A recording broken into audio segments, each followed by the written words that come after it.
ವೀಕ್ಷಕರೇ, ಮತ್ತೊಂದು ವಿಡಿಯೋಗೆ ಎಲ್ಲರಿಗೂ ಆತ್ಮೀಯ ಸ್ವಾಗತ. ಭವ್ಯ ಗೌಡ ಹಾಗೆ ತ್ರಿವಿಕ್ರಮ್ ಅವರ ಫ್ರೆಂಡ್ಶಿಪ್ ಬ್ರೇಕಪ್ ಆಯ್ತು ಅಂತ ರೂಮರ್ಸ್ ಗಳು ಹಬ್ಬಿತ್ತು ಅಂತಾನೆ ಹೇಳ್ಬೋದು. ಯಾಕಂದ್ರೆ ಭವ್ಯ ಗೌಡ ಹೋಗೋ ಕಡೆ ತ್ರಿವಿಕ್ರಮ್ ಅವರು ಹೋಗೋದಿಲ್ಲ ಅಂತ ಎಲ್ಲರೂ ಹೇಳ್ತಿದ್ರು.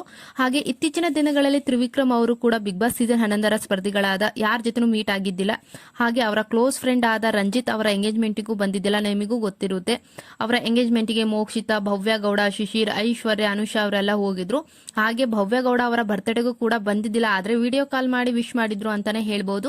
ಇನ್ನು ರಂಜಿತ್ ಹಾಗೆ ತ್ರಿವಿಕ್ರಮ್ ಅವರು ಮೊದಲಿಂದನೇ ಫ್ರೆಂಡ್ ಅಂತಾನೆ ಹೇಳ್ಬಹುದು. ಬಿಗ್ ಬಾಸ್ ಇಂದ ಮೊದಲೇ ಅವರಿಬ್ರು ಫ್ರೆಂಡ್ ಆಗಿದ್ರು, ತುಂಬಾ ಕ್ಲೋಸ್ ಫ್ರೆಂಡ್ ಅಂತಾನೆ ಹೇಳ್ಬಹುದು ತ್ರಿವಿಕ್ರಮ್ ಹಾಗೆ ರಂಜಿತ್ ಅವರು ಕಾಲ್ ಮಾಡಿ ಕರೆದಾಗ ಬರ್ತೀನಿ ಅಂತ ಹೇಳಿದ್ರಂತೆ. ಹಾಗೆ ಬಂದಿಲ್ಲ ಅಂತ ಅವರೇ ಖುದ್ದಾಗಿ ಒಂದು ಇಂಟರ್ವ್ಯೂ ನಲ್ಲಿ ಹೇಳಿದ್ದಾರೆ. ಇನ್ನು ರಂಜಿತ್ ಬುಜ್ಜಿ ತ್ರಿವಿಕ್ರಮ್ ಅವರು ಬಿಗ್ ಬಾಸ್ ಸೀಸನ್ 11 ತುಂಬಾನೇ ಕ್ಲೋಸ್ ಆಗಿದ್ರು ಅಂತಾನೆ ಹೇಳ್ಬಹುದು. ರಂಜಿತ್ ಅವರು ಹೋದಾದ್ಮೇಲೆ ವೈಟ್ ಕಾರ್ಡ್ ಎಂಟ್ರಿ ಆದ್ರೂ ಕೂಡ ಅವ್ರ ಜೊತೆ ತುಂಬಾನೇ ಕ್ಲೋಸ್ ಆಗಿದ್ರು ತ್ರಿವಿಕ್ರಮ್ ಅವರು ಅಂತಾನೆ ಹೇಳ್ಬಹುದು.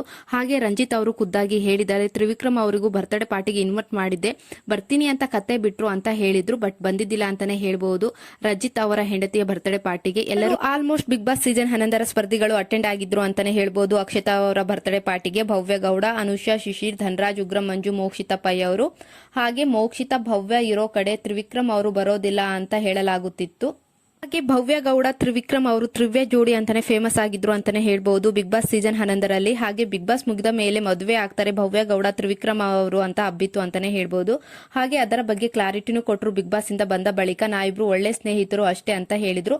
ಆ ತರ ಏನಾದ್ರು ಇದ್ರೆ ಖುದ್ದಾಗಿ ನಾನೇ ಹೇಳ್ತೀನಿ ಅಂತ ಪೋಸ್ಟ್ ಬೇರೆ ಮಾಡಿದ್ರು ಭವ್ಯ ಗೌಡ.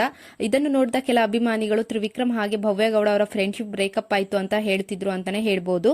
ಭವ್ಯ ಗೌಡ ಅವರು ಹಾಕಿರೋ ಪೋಸ್ಟ್ ನೋಡಿದ್ರೆ ಎಲ್ಲರಿಗೂ ಅನುಮಾನ ಸೃಷ್ಟಿ ಆಗಿತ್ತು ಅಂತಾನೆ ಹೇಳ್ಬಹುದು. ತ್ರಿವಿಕ್ರಮ್ ಹಾಗೆ ಭವ್ಯ ಗೌಡ ಅವರ ನಡುವೆ ಫ್ರೆಂಡ್ಶಿಪ್ ಬ್ರೇಕಪ್ ಆಯ್ತು ಅನ್ಸುತ್ತೆ, ಇನ್ಮೇಲಿಂದ ಅವರಿಬ್ರು ಮೀಟ್ ಆಗೋದಿಲ್ಲ ಅಂತಾನೆ ಹೇಳ್ತಿದ್ರು. ಭವ್ಯ ಗೌಡ ಅವರು ತ್ರಿವಿಕ್ರಮ್ ಅವರ ಬಗ್ಗೆ ಪೋಸ್ಟ್ ಹಾಕಿದ ಮೇಲಂತೂ ಎಲ್ಲರಿಗೂ ಅನುಮಾನ ಶುರುವಾಗಿತ್ತು ಅಂತಾನೆ ಹೇಳ್ಬಹುದು. ಇಬ್ಬರ ಫ್ರೆಂಡ್ಶಿಪ್ ಬ್ರೇಕಪ್ ಆಯ್ತು ಅನ್ಸುತ್ತೆ. ಹಾಗೆ ಭವ್ಯ ಗೌಡ ಅವರು ಹೋಗೋ ಕಡೆ ತ್ರಿವಿಕ್ರಮ್ ಅವರು ಹೋಗೋದಿಲ್ಲ. ಮತ್ತೆ ರಜಿತ್ ಅವರು ತುಂಬಾ ಕ್ಲೋಸ್ ಫ್ರೆಂಡ್ ತ್ರಿವಿಕ್ರಮ್ ಅವರಿಗೂ, ಆದ್ರೂ ಕೂಡ ಫಂಕ್ಷನ್ಗೆ ಹೋಗಿಲ್ಲ. ಅಂದ್ರೆ ಭವ್ಯ ಗೌಡ ಅವರು ಹೋಗಿದಾರಲ್ವಾ, ಅದಕ್ಕೆ ಹೋಗಿಲ್ಲ ಅಂತ ಹೇಳ್ತಿದ್ರು.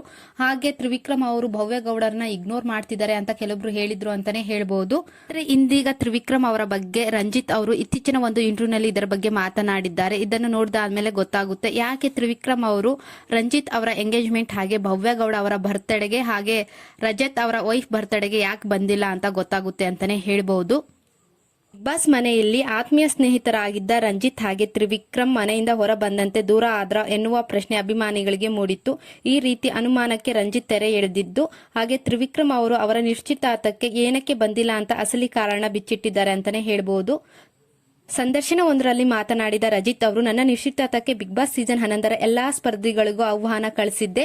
ನಾನು ಸಿಂಪಲ್ ಆಗಿ ನಿಶ್ಚಿತಾರ್ಥ ಮಾಡಿಕೊಳ್ಳೋಣ ಅಂತ ನಿರ್ಧರಿಸಿದ್ರು ಕೂಡ ಅವ್ರನ್ನೆಲ್ಲ ಮರೆಯಲು ಆಗುವುದಿಲ್ಲ. ಹೀಗಾಗಿ ಎಲ್ಲರನ್ನೂ ಕರೆದಿದ್ದೆ. ಹಾಗೆ ತ್ರಿವಿಕ್ರಮ್ ಅವರಿಗೆ ನಾನು ಮದುವೆ ವಿಚಾರ ಹೇಳಿದ ತಕ್ಷಣ ಅತ್ತಿಗೆ ರೆಡಿ ಆದ್ರ, ಹಾಗಾದ್ರೆ ನಿಶ್ಚಿತಾರ್ಥಕ್ಕೆ ನಾವೆಲ್ಲ ರೆಡಿ ಅಂದಿದ್ದ.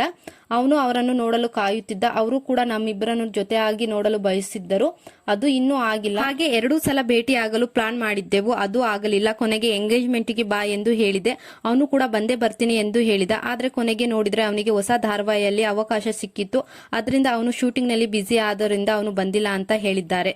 ಇತ್ತೀಚೆಗೆ ಫೋನ್ ಮಾಡಿದಾಗ ಕೂಡ ಅದನ್ನೇ ಹೇಳುತ್ತಿದ್ದ, ಸಿಗುತ್ತೇನೆ, ಸದ್ಯ ಹೊಸ ಧಾರಾವಾಹಿ ಶೂಟಿಂಗ್ ಇದೆ ಅಲ್ವಾ, ಅದಕ್ಕೆ ಬ್ಯುಸಿ ಇದ್ದೇನೆ ಅಂತ ಹೇಳಿದ. ಹಾಗೆ ನಾನು ಸಹ ಸಮಯ ಸಿಕ್ಕಾಗ ಸಿಗು ಅಂತ ಹೇಳಿದ್ದೇನೆ, ಅಲ್ಲದೆ ಮದುವೆಗೆ ಮಾತ್ರ ಮಿಸ್ ಮಾಡಬೇಡ ಅಂತ ಹೇಳಿದ್ದೇನೆ. ಅವನು ಮದುವೆಗೆ ಮಿಸ್ ಮಾಡಲ್ಲ, ಬರ್ತೀನಿ ಅಂತ ಹೇಳಿದ್ದಾರೆ ಅಂತ ಹೇಳಿದ್ದಾರೆ. ಹಾಗೆ ನಾವು ಸಾಮಾನ್ಯ ಜನರು ನೋಡುವವರು ಏನ್ ಅಂದ್ಕೊಂತೀವಿ ಅಂದ್ರೆ, Bigg Boss season 11 runner up ಆಗಿದ್ದಾರೆ, ಅವ್ರಿಗೆ ಲಕ್ಷ ಗಟ್ಟಲೆ ದುಡ್ಡು ಬಂದಿರುತ್ತೆ, ಅವ್ರ ಜೀವನ ಚೇಂಜ್ ಆಗಿತ್ತೆ ಅಂತ ಅಂದ್ಕೊಂತೀವಿ. ಆದ್ರೆ ತ್ರಿವಿಕ್ರಮ್ ಅವರಿಗೆ ಬೇಗ ಆಫರ್ ಸಿಕ್ಕಿಲ್ಲ ಅಂತಾನೆ ಹೇಳ್ಬಹುದು. ಹಾಗಾಗಿ ಅವರು ಮುದ್ದು ಸೊಸೆ ಧಾರಾವಾಹಿಗೆ ಕಮಿಟ್ಮೆಂಟ್ ಆಗಿದ್ದಾರೆ ಅಂತಾನೆ ಹೇಳ್ಬಹುದು. ಮುದ್ದು ಸೊಸೆ ಸೀರಿಯಲ್ ಶೂಟಿಂಗ್ ತುಂಬಾನೇ ಬಿಸಿ ಇದ್ದಾರೆ ಅಂತಾನೆ ಹೇಳ್ಬಹುದು. ಹಾಗೆ ಈಗ ಇತ್ತೀಚಿನ ದಿನಗಳಲ್ಲಿ ಕ್ರಿಕೆಟ್ ನಲ್ಲೂ ಭಾಗವಹಿಸಿದ್ರು. ಕ್ರಿಕೆಟ್ ಆರ್ಗನೈಸೇಷನ್ ಅಂತ ಒಂದಿತ್ತು. ಹಾಗೆ ಕಾಸ್ಟಲ್ವುಡ್ ಪ್ರೀಮಿಯರ್ ಲೀಗ್, ಅದರಲ್ಲಿ opposite team Sandalwood super star ನಲ್ಲಿ ತ್ರಿವಿಕ್ರಮ್ ಅವರು ಆಟ ಆಡಿದ್ರು. ಅವ್ರ ಟೀಮು ವಿನ್ ಆಗಿದ್ರು ಅಂತಾನೆ ಹೇಳ್ಬಹುದು. ಅದರ ಪೋಸ್ಟ್ ಕೂಡ ಅವರು ಸೋಷಿಯಲ್ ಮೀಡಿಯಾದಲ್ಲಿ ಹಾಕಿದ್ರು, ಇನ್ಸ್ಟಾಗ್ರಾಮ್ ಅಲ್ಲಿ ನೀವು ನೋಡಿರ್ತೀರಾ. ಒಟ್ಟಾರೆಯಾಗಿ ಹೇಳ್ಬೇಕಂದ್ರೆ ತ್ರಿವಿಕ್ರಮ್ ಅವರು ಮುದ್ದು ಸೊಸೆ ಸೀರಿಯಲ್ ಅಲ್ಲಿ ಬಿಸಿ ಇರೋದ್ರಿಂದ ಯಾವುದೇ ಫಂಕ್ಷನ್ಗೂ ಅಟೆಂಡ್ ಆಗಿಲ್ಲ ಅಂತಾನೆ ಹೇಳ್ಬಹುದು. ಹಾಗೆ ಭವ್ಯ ಗೌಡ ಅವರ ಬರ್ತ್ಡೇಗೂ ಹೋಗಿಲ್ಲ, ಶೂಟಿಂಗ್ ನಲ್ಲಿ ಬಿಸಿ ಇರೋದ್ರಿಂದ ಅಷ್ಟೇ. ಅವ್ರ ಫ್ರೆಂಡ್ಶಿಪ್ ಬ್ರೇಕ್ ಏನೋ ಆಗಿಲ್ಲ. ಹಾಗೆ ಮುದ್ದು ಸೊಸೆ ಧಾರಾವಾಹಿ ಏಪ್ರಿಲ್ 14ನೇ ತಾರೀಕಿಂದ ರಾತ್ರಿ 7:30ಕ್ಕೆ ಸ್ಟಾರ್ಟ್ ಆಗ್ತಿದೆ. ಹಾಗೆ ಪ್ರೋತ್ಸಾಹಿಸಿ ಅವರನ್ನ ಅಂತ ಕೇಳ್ಕೊಂತೀನಿ. ಹಾಗೆ ಈ ವಿಡಿಯೋ ಇಷ್ಟವಾದಲ್ಲಿ ಒಂದು ಲೈಕ್ ಕೊಡಿ.